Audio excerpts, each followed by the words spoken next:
zinafichuka. Shughuli ndogo zaidi za mbinguni huzidi sana raha kuu za duniani. Mbinguni ni eneo jingine. Mbinguni ni makao ya mfalme. Kivutio kizuri zaidi cha eneo hili la furaha ni mfalme mwenyewe. Kila pembe ya hilo jiji la mbinguni imesanifiwa kuonyesha fahari yake. Mji ule ulikuwa dhahabu safi, mfano wa kioo safi. Maelezo ya mbinguni yaliyofafanuliwa zaidi yamo kwenye kitabu cha mwisho cha maandiko, yaani Ufunuo. Mungu alimpa nabii Yohana ufunuo wa mbinguni, akamwambia aandike alichokiona.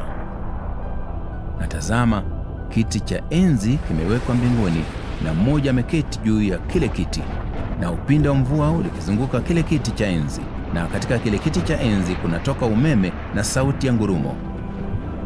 Mbele ya kile kiti cha enzi kulikuwa na mfano wa bahari ya kioo kama bilauri.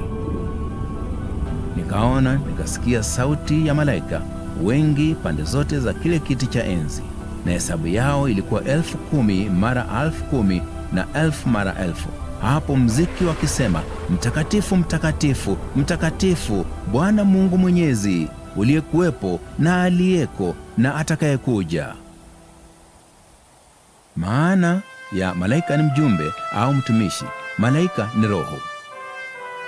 Kama alivyo muumbaji wao, malaika hawawezi kuonwa na mwanadamu isipokuwa wakitumwa na ujumbe wanakohitajika kuonwa. Mfalme wa mbinguni aliumba malaika kabla ya kuumba wanadamu. Kwenye kitabu chake anatuambia kuwa wana wote wa Mungu walipiga kelele kwa furaha walipomwangalia akiuumba ulimwengu. Mungu aliwapa malaika zake uwezo wa kumjua, kumtii, kumsifu na kumtumikia milele. Malaika hawakuwa watumwa wa Mungu kama ilivyokuwa kwa wanadamu. Mungu hakuwalazimisha wamsujudie.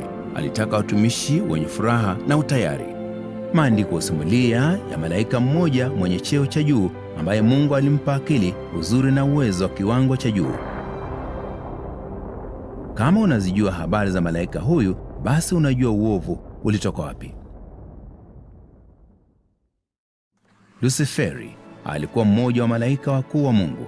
Jina lake lina maana ya anayeng'aa. Maandiko ya manabii humwelezea Lusiferi, wewe wakitia muhuri kipimo, umejaa hekima na ukamilifu wa uzuri. Kisha Lusiferi alianza kujiangalia mwenyewe badala ya kumwangalia muumbaji na mfalme wake mkuu.